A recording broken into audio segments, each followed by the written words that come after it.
ধর্মনগর উপনির্বাচনে বাম কংগ্রেস জোট নাকি বিজেপি বিরোধী জোট থাকছে না? ধর্মনগরের উপনির্বাচনের জন্য কতটা প্রস্তুত শাসক দল? দেখুন এক্সক্লুসিভ রিপোর্ট। প্রয়াত হয়েছেন ধর্মনগরের শাসক দলের বিধায়ক তথা রাজ্য বিধানসভার অধ্যক্ষ বিশ্ববন্ধু সেন। স্বাভাবিকভাবেই উপনির্বাচনের মুখোমুখি হতে হবে ধর্মনগর বিধানসভার গণদেবতাদের। শোনা যাচ্ছে আগামী কয়েক মাসেই অনুষ্ঠিত হতে পারে ধর্মনগর বিধানসভা কেন্দ্রের উপনির্বাচন। প্রস্তুতি শুরু হয়েছে শাসক দল বিজেপির অন্দরে। ধর্মনগর উপনির্বাচনে শাসক দলের স্থানীয় প্রার্থী হিসাবে কয়েকজনের নাম উঠে আসছে। সেই তালিকায় নাকি বহিরাগত একাংশ শাসক দলের নেতৃত্বও সুযোগ নিতে চাইছে। তবে সময় যত গড়াবে তত স্পষ্ট হবে শাসক দলের পক্ষ থেকে প্রার্থী হিসাবে কার নাম সক্রিয় হয়ে ওঠে। তবে ধর্মনগর উপনির্বাচনে বিরোধীদের এবার কি ভূমিকা হবে তা এখন লাখ টাকার প্রশ্ন। গত বিধানসভা নির্বাচনে কংগ্রেস সিপিআইএম জোট করে সারা রাজ্যেই লড়াই করেছিল, যার প্রভাবে বিগত দিনের ভোটের তুলনায় অনেক কম মার্জিনে জয়ী হয়েছিলেন প্রয়াত বিজেপি বিধায়ক বিশ্ববন্ধু সেন। আর কংগ্রেস সিপিআইএম জোট প্রার্থী চয়ন ভট্টাচার্য পরাজিত হয়েছিলেন সামান্য ভোটের ব্যবধানে। এক কথায় বাম কংগ্রেস জোট ধর্মনগরে গত বিধানসভা নির্বাচনে জোট টেক্কা দিয়েছিল শাসক দলের প্রার্থীকে। তবে এবার আসন্ন উপনির্বাচন, বিশ্ববন্ধু সেনের গড়ে বিধানসভা উপনির্বাচন অনেকটাই গুরুত্বপূর্ণ। উপনির্বাচনে স্বাভাবিকভাবেই অনেকটা অক্সিজেন পায় শাসক দল। আবার উপনির্বাচনেও শাসক দলের পরাজয়ের দৃষ্টান্ত রয়েছে ত্রিপুরায়। তবে সবটাই সম্ভাবনা তৈরি করতে পারে বিরোধীদের ঐক্যের উপর। কংগ্রেস সিপিআইএম ধর্মনগর উপনির্বাচনে আলাদা লড়াই করলে বিরোধীদের গোহারা হাঁটতে হবে, এটা হলফ করে বলে দেয়।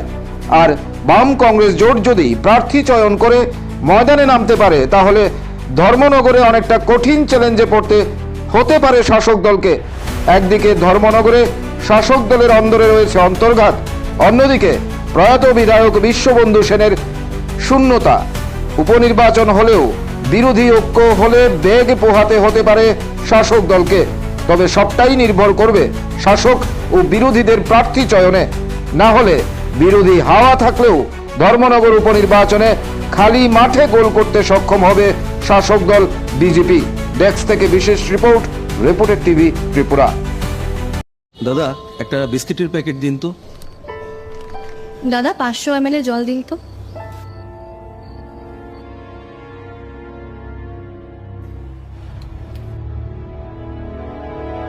What's wrong with you?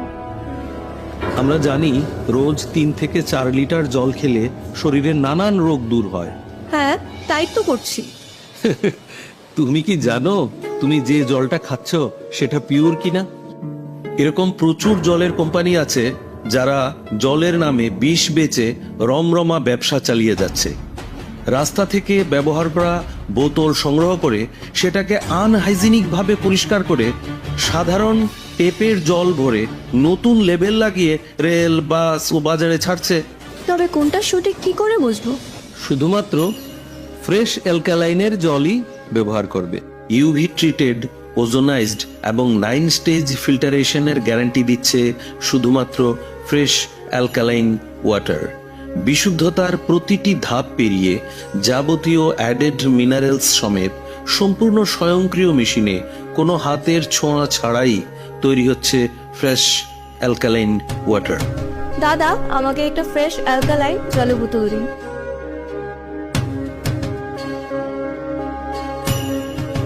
Fresh alkaline water. Drink the difference.